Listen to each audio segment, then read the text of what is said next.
To aliens, they're monsters. To humans, they're good boys. Maya Parker had been awake for 37 hours straight, her coffee-stained uniform bearing witness to the most important week in human history.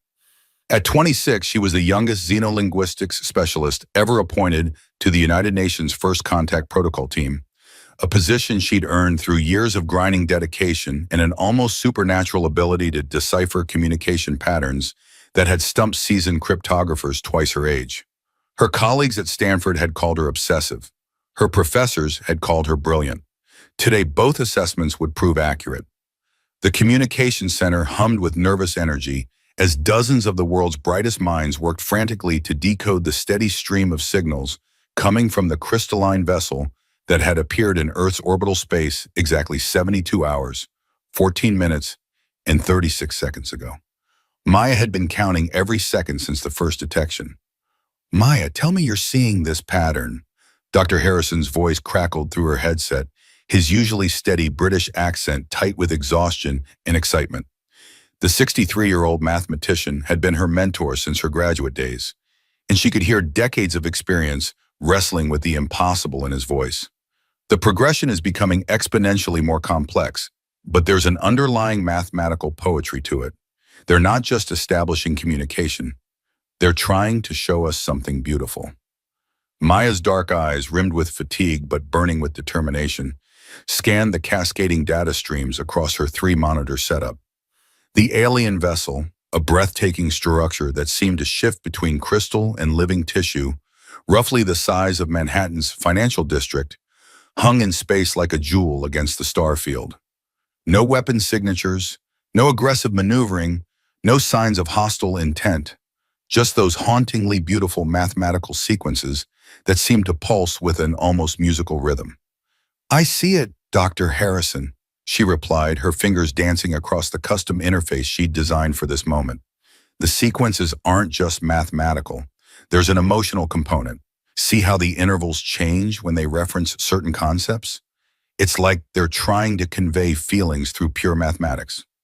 Outside the reinforced windows of the International Space Communications Center, located in the remote mountains of Chile, Maya could see the media encampment that had sprouted like mushrooms after rain. Satellite trucks from every major network, protesters with signs reading, "Welcome Cosmic Brothers," standing across from others demanding Earth first, and tourists who had somehow found their way to this classified location despite the military cordons. Her secure phone buzzed with a message from Jessica Martinez, her roommate and closest friend since college. "Took Bruno and Thunder to Central Park before the city completely loses its mind. Everyone's acting like the world is ending, but the dogs don't care about aliens. They just want belly rubs and tennis balls. Stay safe out there, universe girl." Maya smiled despite the crushing pressure on her shoulders. Jessica was a veterinary technician at the Manhattan Animal Hospital, specializing in rescue and rehabilitation cases. Her two dogs were testament to her healing touch. Bruno, a massive Caucasian shepherd mix with scars from his abusive past, who had become the gentlest giant imaginable, and Thunder, a retired NYPD police dog whose working days were behind him but whose protective instincts remained as strong as ever. The irony wasn't lost on Maya that while she spent her time trying to communicate with aliens, Jessica's gift lay in healing the damage humans had done to Earth's own creatures. Both women, in their own ways, were bridge builders. "Contact protocol initiated," Dr. Harrison's voice cut through her thoughts like electricity. "Maya, they're responding to our prime number sequences. I think they want to meet." The next 18 hours dissolved into a controlled chaos of preparation that would have made military logistics specialists weep with envy. The alien vessel had transmitted precise coordinates for a landing site in the DMZ of the Antarctic Research Station 7, a location chosen for its isolation from civilian populations in its status as international neutral territory. Maya found herself selected as part of the 12-person delegation that would make first contact, her communication expertise deemed absolutely critical by every government on Earth. As their specially modified transport aircraft descended through the polar night toward the ice-covered landing platform, Maya caught her first close-up glimpse of the alien ship. Even through the thick windows and swirling snow, it was magnificent beyond description. The vessel seemed to pulse with bioluminescent patterns that rippled across its surface like Aurora Given's solid form. No harsh military angles, no industrial aesthetics, just flowing organic curves that suggested a civilization that valued beauty and harmony above conquest. Remember the protocol, everyone. Director Walsh's voice came through the communication system, his decades of diplomatic experience evident in every carefully chosen word. We represent not just our nations, but our entire species. Dr. Chen will attempt to establish formal communication while the rest of us observe, document, and support. No sudden movements, no aggressive gestures, and for God's sake, nobody try to shake hands until we know if they even have hands. The delegation included experts from every major field. Dr. Sarah Kim, a xenobiologist from Seoul National University, Commander Antonio Restrepo, a decorated naval officer representing military interests, Dr. Amara Okafor, an anthropologist from Cambridge, Dr. Yuki Tanaka, a physicist from Tokyo, and 8 others, each chosen for their expertise and psychological stability under extreme stress. The alien delegation emerged from their ship with movements that resembled a carefully choreographed dance. Maya counted 7 figures, each approximately 8 feet tall, with graceful, elongated limbs and skin that shifted between silver and pale blue, like mother of pearl. Their large eyes, easily twice the size of human eyes, reflected not just intelligence but something Maya could only describe as ancient wisdom mixed with childlike curiosity. The lead figure wore what appeared to be clothing made from liquid starlight, flowing and shifting with every movement. As it approached, Maya felt a strange tingling in the air, as if the very atmosphere was responding to the alien's presence. Maya stepped forward, her heart hammering against her ribs like a caged bird. In her hands, she carried the communication tablet that represented 3 years of her life's work, a device capable of real-time translation based on mathematical principles, emotional pattern recognition, and cultural context analysis. "I'm Maya Chen," she said slowly, her voice carrying across the Antarctic silence, while her tablet simultaneously displayed corresponding mathematical and pictographic symbols. "I represent the human species of planet Earth. We come in peace, seeking understanding and friendship." The lead alien moved closer, and when it spoke, the sound was unlike anything Maya had ever heard. It was as if wind chimes were singing in harmony with whale songs, beautiful and haunting and utterly alien. The sound seemed to come not just from the creature's throat, but from its entire being. Maya's translation software, the product of countless hours of theoretical work, worked frantically to process the sounds. Slowly, words began to appear on her screen. "Greetings, Maya Parker, representative of human species. I am Seren Velthara of the Zorian Collective. We have journeyed many star cycles to meet the nurturing ones." "Nurturing ones?" Maya asked, both aloud and through her device's interface, her scientific curiosity overriding her nervousness. "Yes," came the translated response, and Maya could swear she heard warmth in the alien's voice. "Your transmissions across space show great love for small, vulnerable companions, such care for creatures that cannot defend themselves. This indicates advanced moral evolution. Very peaceful, very wise." Maya's heart swelled with profound pride and relief. Humanity's love for pets and companion animals had somehow reached across the vastness of space as a beacon of compassion. It made perfect sense from an anthropological perspective. What better way to judge the moral character of a species than by observing how they treated those weaker than themselves? "We would be honored to share our world and our knowledge with beings who value compassion," Maya replied, her confidence growing with each exchange. What followed was the most extraordinary cultural exchange in human history. Over the next 2 hours, the Zorian delegation shared holographic images of their homeworld, a breathtaking planet called Veltaran, where crystal cities floated among forests of living light, where art and science were considered different aspects of the same pursuit, where violence was so rare that they had no words for warfare in their language. Seren Velthara explained that the Zorian Collective was a peaceful confederation of exploration and learning, dedicated to discovering and cataloging the universe's wonders. They had been monitoring Earth's radio transmissions for decades, but what had convinced them to make contact were the countless images and videos of humans caring for animals that had been broadcast into space.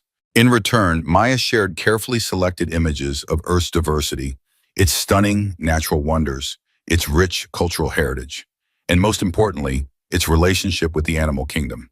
She showed them service dogs guiding the blind, therapy animals comforting sick children, conservation efforts protecting endangered species, and countless images of the simple, joyful bonds between humans and their animal companions.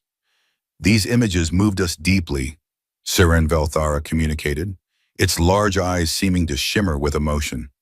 To see a species capable of such interspecies love, this convinced our council that humans possessed advanced empathy. We wish to learn from you. We would like to observe these companions directly, another member of the delegation chimed in, their communications slightly different in rhythm and tone. To understand better your methods of nurturing, to see how you create harmony between species. Maya felt a surge of excitement. This was exactly the kind of cultural exchange that could cement peaceful relations between species. Of course, we have many wonderful animals here at the research station. Our staff often bring their companion animals for emotional support during long assignments. I think you'll find our relationships with them both fascinating and heartwarming. The arrangements were made with careful attention to protocol and safety. The Zorian delegation would visit the station's recreation area, where several animals were currently residing. Maya had specifically requested that they showcase smaller, gentler breeds to make the best possible impression. Perhaps Dr. Harrison's Golden Retriever therapy dog, or Commander Martinez's elderly beagle, who served as the station's unofficial mascot. As they walked toward the research station, Maya felt confident that she was about to facilitate the most successful first contact in the history of the galaxy. The Zorians seemed genuinely peaceful, intellectually curious, and morally advanced. Showing them humanity's gentle relationships with animals would be the perfect way to demonstrate Earth's readiness to join a galactic community of enlightened species. She couldn't have been more catastrophically wrong. The trouble began the moment Dr. Patricia Muller, the station's chief biologist, opened the door to the recreation area. Maya had specifically requested smaller animals, but the harsh Antarctic environment meant that most pets capable of surviving the assignment were larger, hardier breeds, selected for their resilience and working capabilities. The first animal to react to the visitors was Rex, a magnificent German shepherd who served dual roles as both a therapy dog for stressed researchers and an unofficial station mascot. Rex had spent the morning playing with a group of children from the international research families, and he bounded toward the door with the exuberant energy of a dean expecting new friends to play with. Behind Rex came Nanook, a powerfully built Alaskan Malamute whose thick double coat and massive frame were perfectly adapted to polar conditions, and Duchess, a Great Pyrenees whose imposing size belied her gentle nature with the station's human children. The effect on the Zorian delegation was immediate and catastrophic. Seren Velthara let out a sound that Maya's equipment initially failed to translate, then registered as pure primal terror, a crystalline shriek that seemed to resonate at frequencies that shattered 3 pieces of delicate lab equipment in the adjacent room. The other aliens began what could only be described as a coordinated retreat, their graceful movements becoming frantic as their skins shifted rapidly through colors Maya had never seen before. "Wait!" Maya called out desperately, but the Zorians were already backing away in obvious panic. "Please, these are friendly! They're companions! Family members!" Rex, confused by the aliens' reaction, but still eager to meet new friends, approached with the patient, careful body language that any dog lover would recognize as submissive friendliness. He lowered his head, wagged his tail in wide, slow sweeps, and even performed a play bow, the universal canine gesture of peaceful intent. But to the Zorians, those bared teeth in what humans universally recognized as a happy grin looked like something entirely different. The sight of Rex's powerful jaws, capable of exerting over 200 pounds of pressure per square inch, triggered something deep and primitive in the alien visitors. "Seren Velthara, please," Maya pleaded through her tablet, following the retreating delegation. I need you to understand. These animals are not dangerous to us. We love them. They love us. They're our friends, our family. The Zorian leader paused at the entrance to their landing craft, its large eyes wide with what Maya was beginning to recognize as existential terror. When the translation came through, Maya felt her heart drop into her stomach. "Those are apex predators," came the response. The aliens' communication patterns showing stress markers that Maya's software flagged as extreme distress. "Massive, hunting beasts, evolved killers. You keep them as prisoners? As trophies?" "No, no," Maya protested, her desperation evident in her voice. "They're not prisoners. They're friends, family. They choose to be with us because they love us, and we love them." But even as she spoke, she could see the incomprehension and fear in the alien's eyes. Rex, sensing the tension and trying to help, chose that moment to bark, a friendly greeting bark that echoed off the ice and snow like thunder. Nanook and Duchess, picking up on Rex's energy, joined in with their own vocalizations, creating a chorus that to human ears sounded like joyful welcome, but to the Zorians must have sounded like the hunting calls of a predator pack. "You control the beast minds," Sirin Velthara said, its voice now carrying undertones that Maya's equipment struggled to translate but which clearly indicated horror.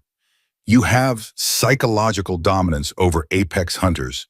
You have tamed the untamable." This is the translation cut off as the Zorians disappeared into their ship with movements that spoke of barely controlled panic. Maya stood in the swirling Antarctic wind, watching helplessly as the alien vessel lifted off with none of the grace it had shown upon landing. Behind her, Rex whined softly and nudged her hand with his nose, his brown eyes reflecting confusion and a dog's innate desire to comfort distressed humans. "It's not your fault, boy," Maya whispered, scratching behind Rex's ears with trembling fingers. "You were just being yourself, just being good." Within 6 hours, the disaster had escalated into humanity's worst nightmare. The Zorian ship had transmitted a priority communication to what long-range telescopes revealed to be a massive fleet hidden in the shadow of Jupiter's largest moon. Maya and her team worked frantically to decode the intercepted communications, and what they discovered sent chills through every military leader on Earth. "They think we're some kind of apex predator species," Dr. Harrison explained to the emergency session of world leaders conducted via quantum encrypted video conference. His usually calm demeanor had cracked, revealing the terrified man beneath the scientist's facade. "But not just any predators. They believe we have developed the ability to psychologically dominate other apex predators and bend them to our will through advanced mental manipulation techniques." Maya stared at the scrolling translations of Zorian communications, her heart sinking with each passing line. The aliens were describing humans as a species so terrifyingly advanced that they could take the most dangerous predators on their planet and turn them into loyal servants through what they termed neural subjugation protocols. The language they used suggested a level of fear that bordered on species-wide trauma. "But they're just us," Maya protested for what felt like the 1,000th time, her voice cracking with exhaustion and frustration. "They're companion animals. We don't control them. We live together in partnership, in love." Director Walsh, his face haggard from stress and lack of sleep, rubbed his temples as he reviewed the latest intelligence reports. "Dr. Parker, you have to understand their perspective. They've apparently never domesticated anything. From their point of view, we're some kind of mind-controlling super predators who keep monster pets as displays of dominance." The translated Zorian communications painted an increasingly dire picture. Their military analysts had reviewed footage of police canine units, military working dogs, and search and rescue operations. What humans saw as partnerships and training, the Zorians interpreted as evidence of humanity's terrifying ability to weaponize apex predators. One particularly chilling translation read, "The humans have demonstrated mastery over creatures that could easily kill them. They have transformed natural hunters into willing servants. If they can control the minds of their own planet's predators, what could they do to us? This species represents an existential threat to all free-thinking life in the galaxy." The situation deteriorated with frightening speed. Within 12 hours, advanced orbital telescopes detected a massive fleet moving toward Earth's solar system, over 200 ships of various sizes, all broadcasting what appeared to be military communication protocols. The Zorians weren't coming back in peace. They were coming to neutralize what they perceived as the greatest threat the galaxy had ever known. Maya found herself at the epicenter of humanity's most desperate crisis. Every government on Earth was demanding answers, solutions, miracles. The President of the United States called her personally. The Secretary General of the United Nations flew to Antarctica to consult with her directly. The weight of 7 billion human lives rested squarely on her ability to convince a species of terrified aliens that humanity's greatest strength, its capacity for love and companionship with other species, wasn't actually a sign of terrifying mental dominance. Sleep became impossible. Maya survived on coffee, adrenaline, and the grim determination that had carried her through years of linguistic study. She worked around the clock, trying every form of communication protocol she could imagine. But the Zorians had gone silent except for their ominous military transmissions. The breakthrough came in the most unexpected way possible. At hour 51 of her marathon crisis response, Maya's secure phone rang. Jessica's voice came through, choked with tears and barely controlled panic. "Maya, I need your help. They're evacuating Manhattan. Emergency protocols, total civilian evacuation to underground shelters. But they're saying there's no room for large dogs. They want me to leave Bruno and Thunder behind. They're saying companion animals aren't essential personnel." Jessica's voice broke completely. "Maya, I can't. I won't abandon them. Bruno's been through so much already. And Thunder, he spent years protecting people. I can't just leave them to die." Maya felt something shift in her exhausted mind, like tumblers falling into place in a complex lock. "Jessica, listen to me very carefully," she said, her voice suddenly steady despite her fatigue. "I need you to bring Bruno and Thunder to the communication center.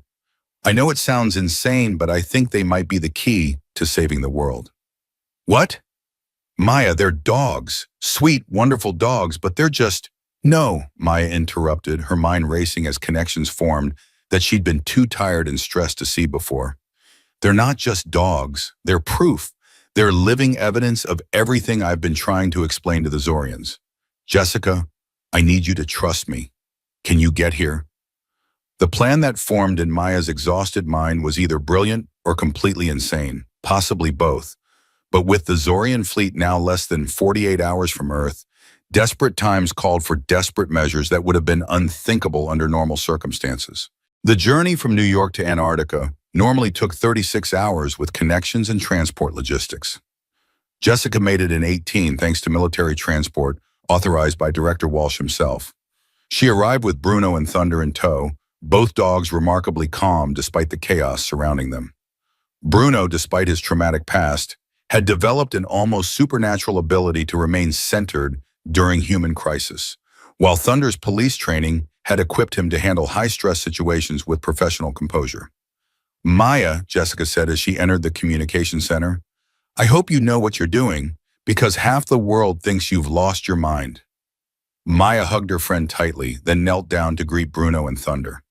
Both dogs immediately sensed her stress and responded the way therapy animals always did, with gentle, unconditional support. Bruno nuzzled her hand with his massive head, while Thunder sat close enough for her to feel his steady warmth. "I think I know exactly what I'm doing," Maya said, scratching both dogs behind the ears. "Boys, you're about to become the most important ambassadors in human history." The main communication chamber had been cleared of all non-essential personnel, leaving only Maya, Jessica, Director Walsh, Dr. Harrison, and a skeleton crew of technicians manning the most important broadcast equipment on Earth. Behind Maya, Jessica sat cross-legged on the floor with Bruno and Thunder on either side of her, both dogs perfectly relaxed despite the obvious tension in the room. "Seren Velthara of the Zorian Collective," Maya spoke into the communication array, her voice carrying across space toward the approaching fleet. "This is Maya Parker of Earth. I want to show you something that I believe will change your understanding of humans and our companions. Will you listen?" The response came more quickly than expected. The Zorian fleet had been broadcasting surrender demands for hours, threatening what they termed necessary species preservation protocols that sounded ominously like extinction. But Saren Valthera's voice came through clearly, curious despite the fear. Maya Parker, why do you contact us again? We have seen what you are. We know the danger you represent. No, Maya said gently, her years of cross-cultural communication training guiding her words. You don't know what we are. You saw something that frightened you, and you interpreted it through the lens of your own experience. Let me show you what you actually saw. What followed was the most important demonstration in human history, broadcast live to governments around the world and to an alien fleet poised to destroy civilization. With cameras capturing every moment in ultra-high definition, Maya showed the Zorians not the dominance and control they expected, but the simple, beautiful reality of interspecies love. She started with the most basic demonstration imaginable. Jessica simply existing peacefully with her dogs. No commands, no shows of dominance, no evidence of control. Just a woman sitting quietly with two massive animals who could easily overpower her, choosing instead to rest peacefully in her presence. Bruno, weighing over 120 pounds and standing nearly 3 feet tall at the shoulder, lay with his head resting on Jessica's lap, his eyes half closed in contentment. Thunder, equally imposing at 100 pounds of solid muscle and trained police reflexes, sprawled on his side next to Jessica with the relaxed posture of complete trust. You see, Maya explained, her voice steady and warm, we don't control them through fear or mental domination. They choose to be with us because they love us and we love them. This is the foundation of our relationship, choice, not coercion. To prove her point, Maya asked Jessica to stand up and walk to the other side of the room. Both dogs remained exactly where they were, making no attempt to follow or react with aggression. They simply watched Jessica with the kind of patient devotion that dog lovers everywhere would instantly recognize. But they are predators, came Saren Valthara's confused response. Apex hunters, evolved for killing. Why do they not hunt the vulnerable human? Maya smiled, and in that moment, she drew on every piece of training she'd ever received about explaining complex cultural concepts to alien mindsets. Because they're not predators anymore, Saren Valthara. Tens of thousands of years ago, our ancestors and their ancestors found each other. We evolved together. We changed each other. They gave up being wild hunters to become our friends and companions. And we gave up being solitary, fearful creatures to become their family. To demonstrate the profound difference between predation and partnership, Maya asked Jessica to call Bruno. The massive Caucasian shepherd mix rose immediately and approached, but not with the aggressive obedience the Zorians expected.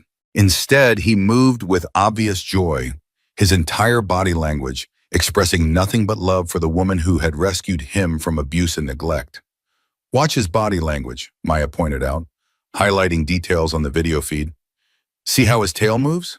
That's happiness, not submission. See how he approaches with his head slightly lowered and his eyes soft? That's respect and affection, not fear.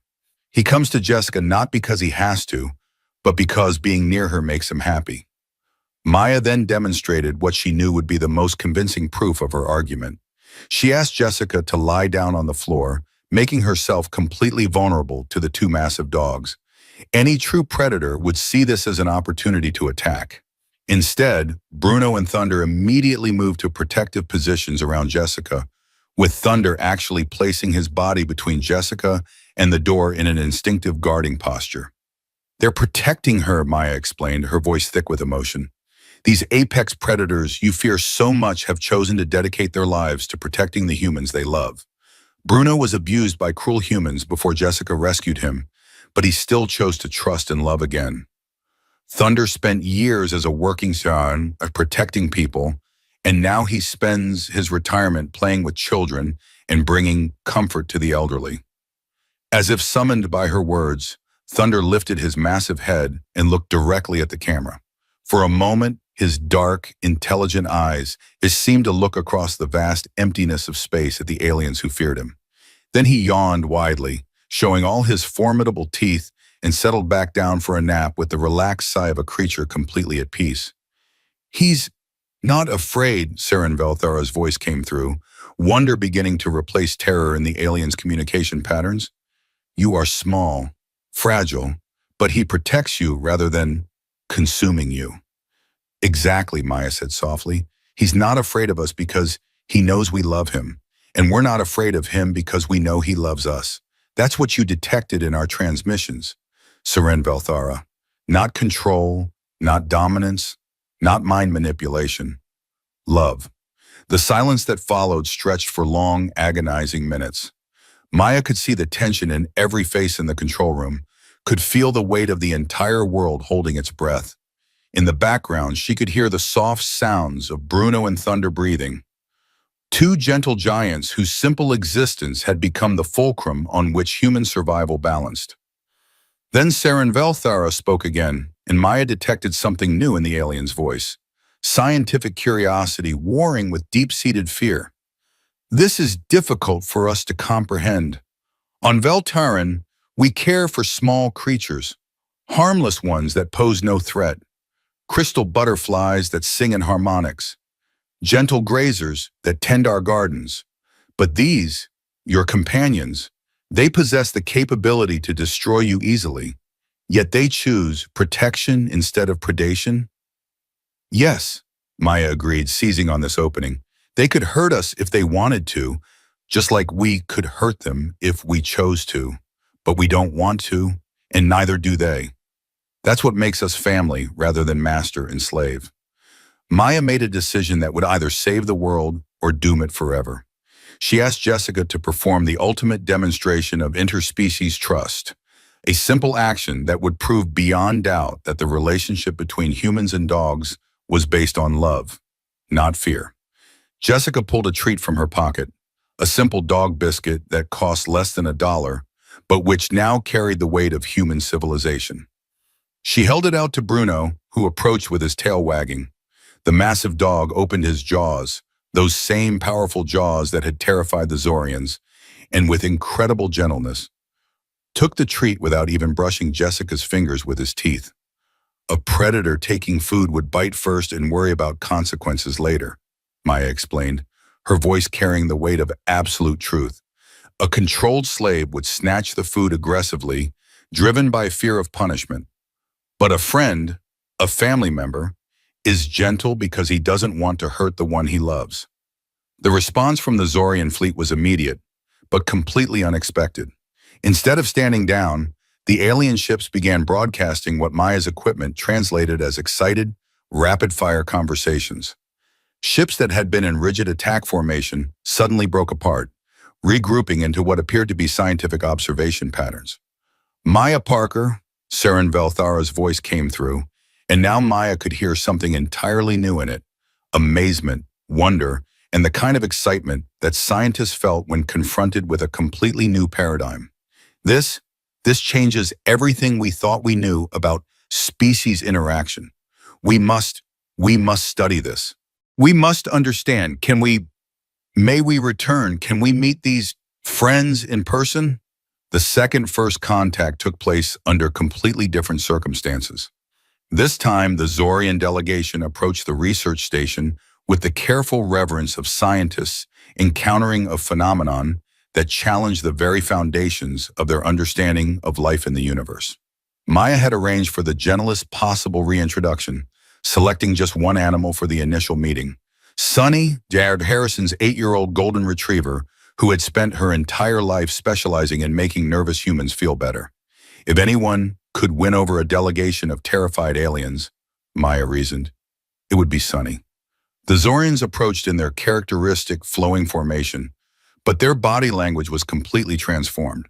Where before they had moved with confident grace, now they moved with the careful curiosity of researchers encountering something that might revolutionize their understanding of evolution itself. This is Sunny, Maya explained, gesturing to the golden retriever who sat patiently beside Dr. Harrison, her feathery tail wagging slowly. She's what we call a therapy dog.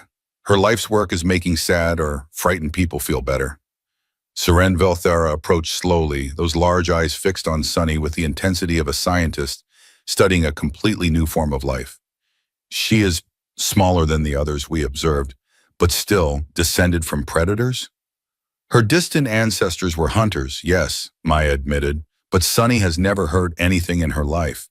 She doesn't even chase the rabbits that live around the research station. Watch. Dr. Harrison knelt down and began gently petting Sunny, speaking to her in the soft, loving tones that humans reserve for their most treasured companions. Sunny responded by leaning into the affection, her eyes half closing in bliss, her entire body radiating contentment and trust. She enjoys this contact? Seren Velthara asked, moving closer with obvious fascination. She loves it, Maya confirmed. Physical touch is one of the primary ways we show affection to our animal companions. It's also how they show love to us. As if to demonstrate the point, Sunny chose that moment to do what golden retrievers do best. She gently nuzzled Dr. Harrison's hand with her nose, then rested her head against his knee with a soft sigh of pure happiness. The effect on the Zorian delegation was immediate and profound. All 7 aliens moved closer as one, their fear completely replaced by scientific fascination. They began speaking rapidly among themselves in their wind chime language, and Maya's equipment struggled to keep up with the rapid-fire translations. Unprecedented, voluntary cooperation, mutual benefit, evolutionary symbiosis, challenge to all known biological imperatives, revolutionary concept. Can we? Seren Velthara's voice came through clearly, cutting through the excited chatter. Can we understand the development of this cooperation? Can you show us how this partnership evolved? Maya realized that this was her moment, not just to save humanity from destruction, but to help 2 vastly different species understand each other in ways that could revolutionize both civilizations. She activated her tablet's holographic display and began showing the Zorians a carefully curated presentation on the evolution of human-animal relationships.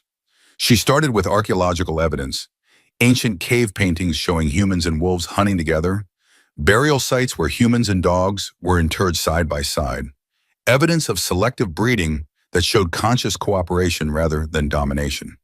She showed them the gradual evolution from wild wolves to domesticated dogs, explaining how both species had changed and adapted to create something neither could have achieved alone. They chose us, Maya explained, as the holographic images shifted through thousands of years of shared evolution. And we chose them. Together we became something neither species could be separately, a partnership that made both sides stronger, safer, and happier. She showed them working dogs throughout history, but always within the context of partnership rather than slavery. Herding dogs who worked with shepherds to protect flocks, sled dogs who helped humans survive in harsh Arctic conditions, guide dogs who served as the eyes for the blind, therapy dogs who provided emotional support for the traumatized and lonely. The remarkable thing, Dr. Harrison added, his voice warm with decades of affection for his canine companions, is that they do this work not because they're forced to, but because they've evolved to find joy in helping humans. A herding dog who can't herd becomes depressed. A therapy dog like Sunny is happiest when she's comforting someone who needs her. But the real breakthrough came when Dr. Harrison made a suggestion that would prove to be the turning point in interspecies relations. Seren Velthara, he said gently, his voice carrying the warmth that had made him Maya's favorite mentor. Would you like to try touching Sunny? She's very gentle, and I think she'd like to meet you. The silence that followed was absolute. Maya held her breath, realizing that the next few moments would determine not just the fate of first contact, but possibly the future of how different species throughout the galaxy would relate to each other. Seren Velthara looked to the other members of the delegation, and Maya watched as what could only be described as a complex conversation was conducted entirely through subtle color changes in their opalescent skin. The Zorians' ability to communicate through chromatophores was far more sophisticated than anything found on Earth, allowing for nuanced emotional and intellectual exchanges that human language could barely approximate. Finally, the alien leader approached Sunny with movements so slow and deliberate they seemed almost ritualistic. When Seren Velthara spoke, the translation came through Maya's equipment with remarkable clarity. "Hello, Sunny," the alien said, and Maya was struck by how the formal translation protocols seemed to convey genuine nervousness. "I am," Saren Velthara of the Zorian Collective. I am afraid, but also curious. Sunny, being a therapy dog with 8 years of experience reading human emotional states, did exactly what she had been bred and trained to do. She recognized the nervousness in the alien's voice and body language and responded with the kind of gentle, non-threatening behavior that had comforted thousands of humans over the years. She moved very slowly to lie down, making herself smaller and less imposing. Then she looked up at Saren Velthara with those warm brown eyes that seemed to convey a message as old as the partnership between species. It's okay. I'm safe. You can trust me. Saren Velthara extended one long, graceful finger towards Sunny's head, and the moment of contact sent ripples of wonder through everyone watching. Maya felt tears spring to her eyes as she witnessed what might be the most important moment in the history of life in the universe. The first peaceful, voluntary contact between two intelligent species mediated by the simple trust of a golden-haired dog. Sunny's fur was soft and warm under the alien's touch, and the golden retriever responded by closing her eyes and leaning very slightly into the contact. It was such a small gesture, but it conveyed volumes about trust, acceptance, and the possibility for friendship across the vast differences between species. She is warm, Saren Velthara said, wonder filling every translated syllable. And she trusts me, a being she has never seen, from a species she has never encountered. She trusts me completely. That's what they do, Maya said softly, her voice thick with emotion. They trust, they love, they forgive, they accept. That's what makes them such incredible companions and teachers. The transformation in the Zorian delegation was immediate and profound. The existential terror that had driven them to the brink of galactic war evaporated like morning mist, replaced by scientific fascination and something that looked remarkably like wonder. Over the next several hours, Maya watched as humanity's greatest crisis transformed into its greatest opportunity. The Zorians, she learned, were a species of natural researchers and explorers dedicated to understanding the universe's mysteries. Once they grasped that human-animal relationships were based on mutual affection rather than terrifying mind control, they became eagerly devoted to learning everything they could about this unprecedented evolutionary partnership. On Velterran, Saren Velthara explained as the expanded delegation prepared to return to their fleet with news of the peaceful resolution, we have always cared for small creatures, creatures that can cause no harm, crystal singers that make beautiful music, gentle grazers that help tend our gardens, small companions that bring us joy through their beauty and grace. But this partnership with beings that possess the capability for danger but choose cooperation instead, this challenges everything we thought we knew about evolution and consciousness. Maya began to understand that humanity had inadvertently solved one of the galaxy's greatest scientific mysteries. The Zorians had been searching for millennia for other species that showed signs of advanced emotional and social evolution. They had found traces of it throughout their explorations, species that cared for their young beyond biological necessity, civilizations that created art for its own sake, cultures that showed compassion for the suffering of others. But they had never encountered a species that had formed true voluntary partnerships with other species. The concept was so revolutionary that it challenged fundamental assumptions about consciousness, evolution, and the nature of intelligence itself. We would like to study this phenomenon extensively, Saren Velthara continued, its chromatophores shifting through patterns that Maya's equipment translated as excitement mixed with profound respect. To understand how two species can evolve together in cooperation rather than competition. To learn whether such partnerships might be possible elsewhere in the galaxy. The negotiations that followed established humanity not as a junior member of the galactic community, but as teachers of something no other known species had achieved. Earth became the galaxy's first center for interspecies cooperation studies, hosting researchers from dozens of alien civilizations eager to understand the human model of evolutionary partnership. Maya found herself appointed as the first director of interspecies relations, a position that involved traveling throughout the galaxy to teach other species about the profound possibilities that existed when cooperation replaced competition as the driving force of evolution. But her favorite part of the job remained the simple demonstrations that had saved her world. 6 months after first contact, she stood in the soaring crystal amphitheater of the Zorian capital city, surrounded by representatives from 43 different species, watching as Jessica and Bruno performed their morning routine. It wasn't a formal presentation or a diplomatic demonstration. It was simply a woman and her dog being themselves, Jessica throwing a tennis ball across the amphitheater's gleaming floor, Bruno bounding after it with the kind of pure joy that transcended species barriers, the two of them sharing a moment of happiness that needed no translation. The assembled alien dignitaries watched in fascination as Bruno, despite his massive size and strength, approached Jessica with the ball held gently in his mouth rather than dropping it at her feet.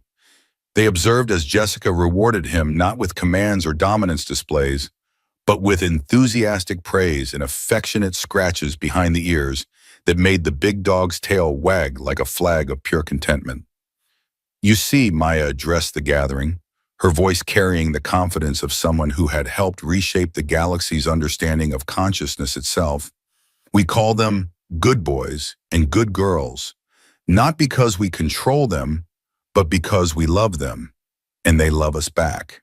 This simple exchange, this celebration of mutual affection, is the foundation of the most successful interspecies partnership in known galactic history."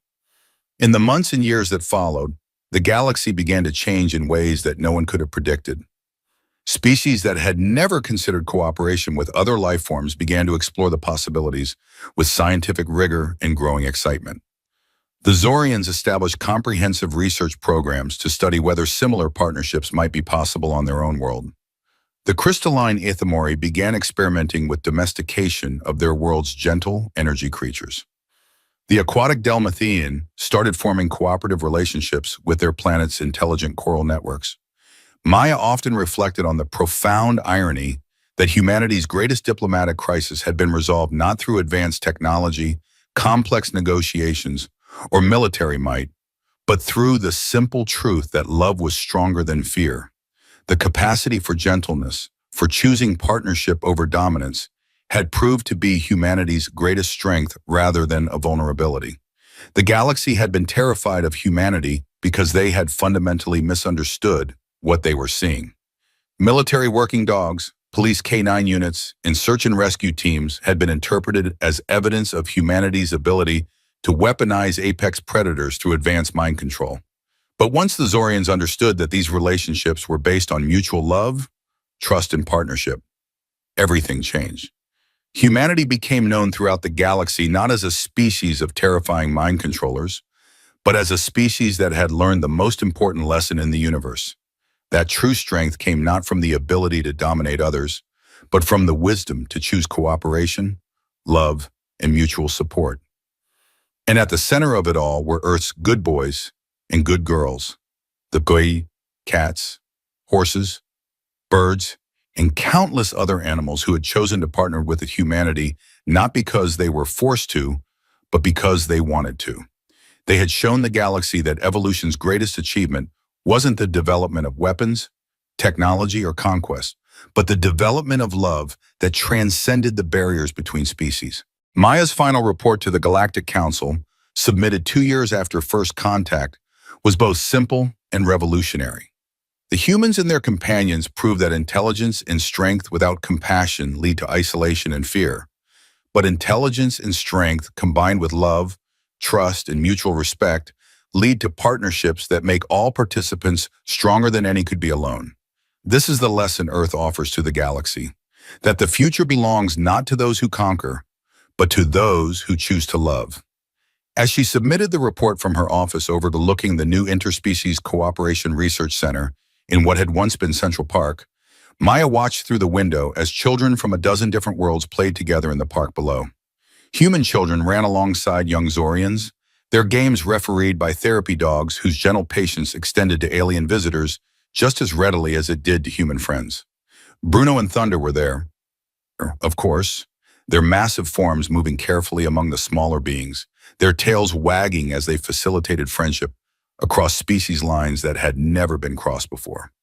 Jessica sat on a bench nearby, answering questions from a group of fascinated alien researchers who were documenting every aspect of human-animal interaction. Somewhere in the distance, Maya could hear the sound that had become the unofficial anthem of interspecies peace, Jessica's voice calling, "Good boys," as she threw tennis balls for an enthusiastic pack that now included not just Earth dogs, but also young Zorians who had learned to play fetch as their first lesson in interspecies cooperation. The sound echoed across the park, across the city, across the planet, and through subspace communication networks to every corner of the galaxy. A simple phrase that had become the foundation of the most peaceful period in known galactic history. To aliens, they had been monsters.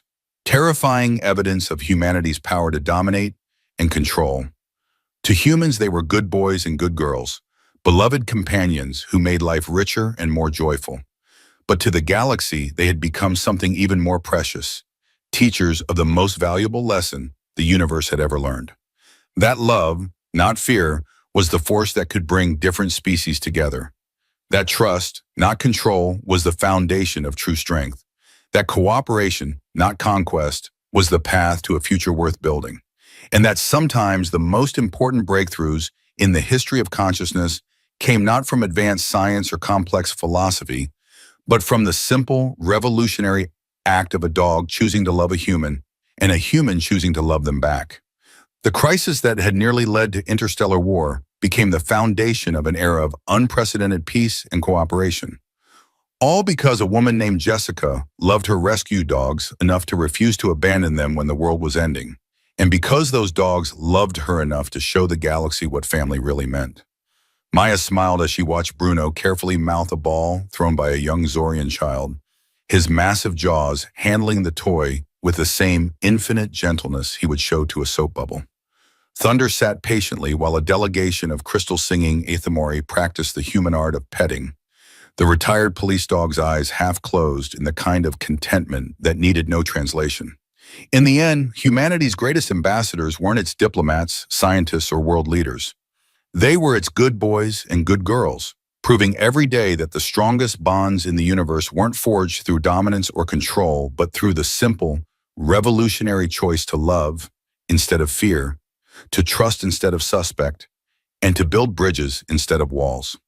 The galaxy had learned to see what humans had always known, that in a universe vast and often frightening, the greatest treasures were the friends who chose to walk beside you. Not because they had to, but because they wanted to. Because in the end, whether you were human or alien, dog or cat, predator or prey, the most important question wasn't how strong you were or how much you could control, but how much love you could give and receive. And that lesson, learned in the unlikely classroom of a dog park on a small blue planet, had transformed the galaxy forever.